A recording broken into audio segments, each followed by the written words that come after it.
Good morning, good afternoon, good evening. It's your man Earl. Going to get right to it. Today is May 14th, episode 134. Today, once again, May 14th, episode 134. Scriptures on you, CEO. John chapter 21, verse 25. Jesus also did many other things. What if every one of them were written down? I suppose that even the whole world would not have room for the books that would be written. Listen, y'all. There's always going to be more and more and more and more and more and more and more information. If you've been in corporate America, you see and you hear different catchphrases. You hear, information, constipation. You hear all these different kind of phrases because there are people out here who are stuck on getting information. They're paralyzed because they can't seem to make a decision because they fear that they don't have enough information. You hear about them and you even see them. Sometimes you even work with them. Today's scripture talked about if people wrote down all the work that the Most High God done or did through His Son Yeshua, the world would not have enough room for the books. And once again, you guys know, if you've been around long enough, you listen to the channel long enough, the Bible is one truth, many applications, and we're going to take that truth and apply that to many applications. And one application is in your career field, in your choice of occupation. Okay, yes, there's always going to be new information. Nevertheless, getting the new information cannot stop you and should not stop you from preparing a plan and a vision for your future. Well, Brother Earl, make it plain. Okay, let's go. And we're still in the book, The Visionary's Handbook, 9 Paradoxes that will shape the future of your business, your marriage, your life, your church, your ministry, etc., etc.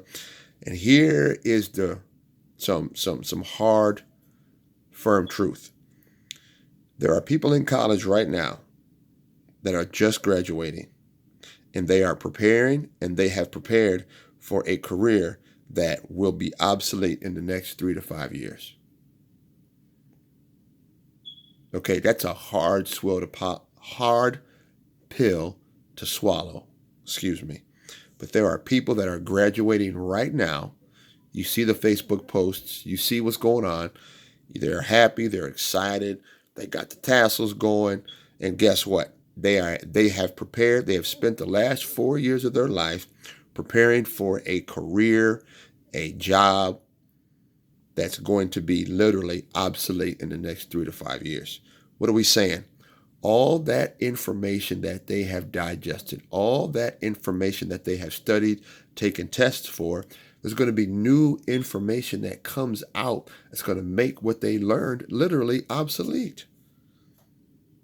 Now, I'm not being harsh on everybody. I'm not being hard on anybody. What I'm saying is you as a business owner, you as someone who is in the game of life, because you are actually now competing, and whether you're a student, that's great, you're competing, you have to be able to lay down a vision that is not relying upon so-called current information that will be obsolete in the next 2 to 5 years. Well, Earl, make it plain. Okay, let me say it like this. Late 1800s. We're talking 1875, 1880, 1890, okay?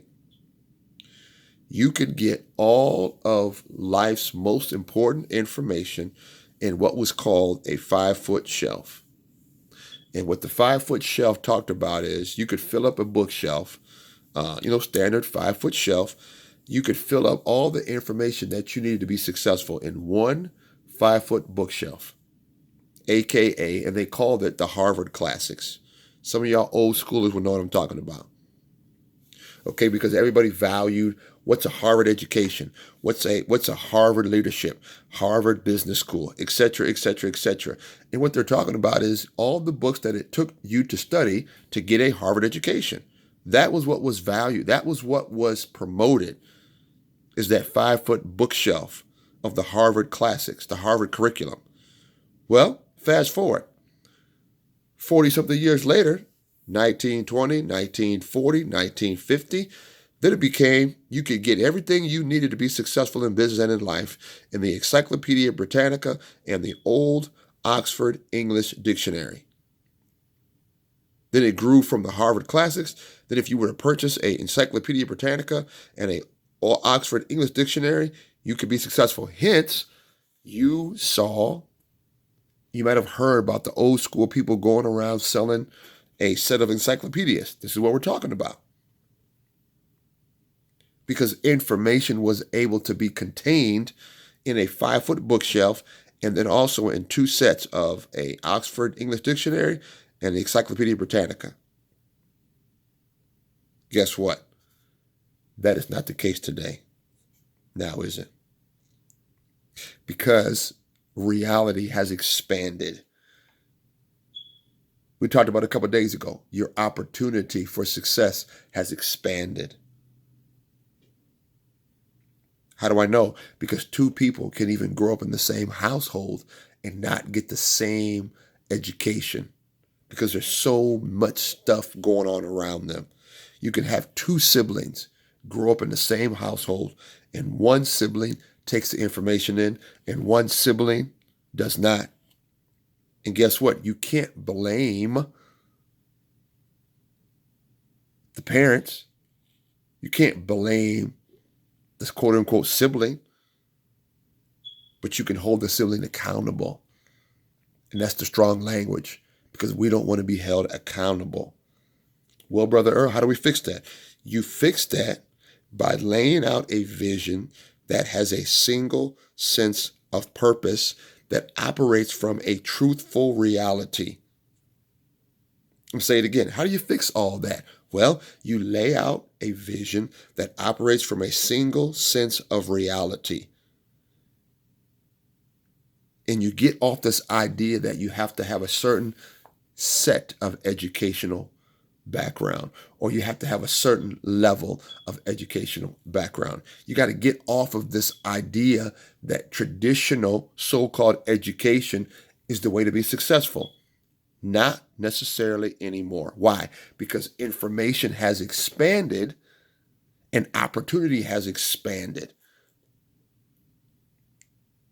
You've heard the saying, it's not what you know, it's who you know. That's true.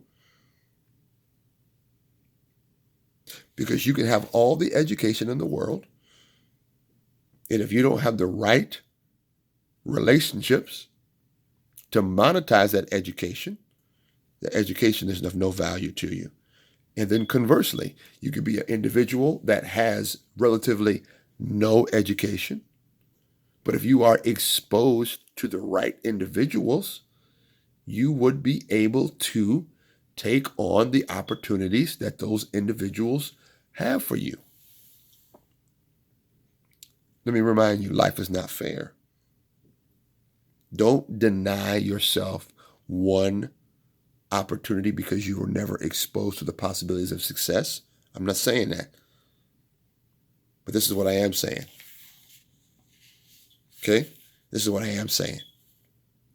You, we, us cannot control the outcomes. Well, Brother Earl, that doesn't make any sense. Listen very closely. You and I cannot control the outcomes. Well, what do we control then, Brother Earl? We control the behaviors, the choices, the decisions that produce the outcomes that we desire. Hence, your vision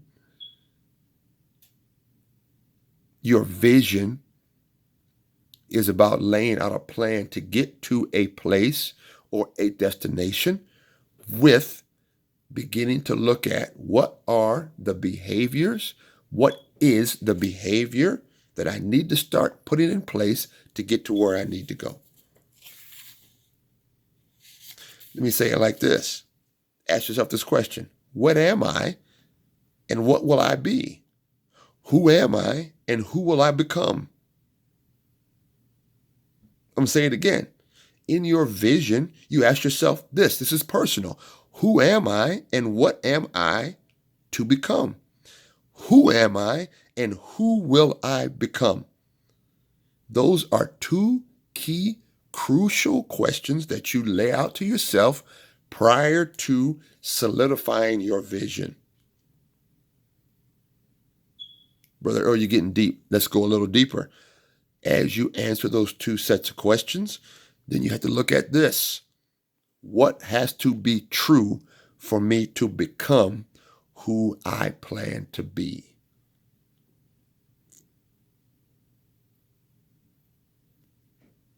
What has to become true so that I can become who I plan to be? Don't get stuck in acquiring information. Don't get stuck in the procrastination station. Don't get bogged down thinking that you have to know all of the answers. I said it before. Education has expanded. Opportunity has expanded. Choices have expanded.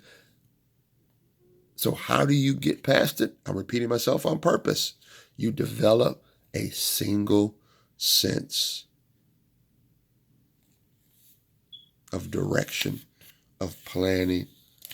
You develop a single sense of reality to operate from. And best believe that your reality should be anchored in truth. The Shemaiah Earl, episode 134. God bless you. God keep you.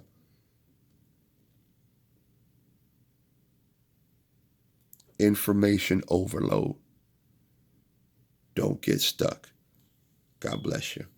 Peace.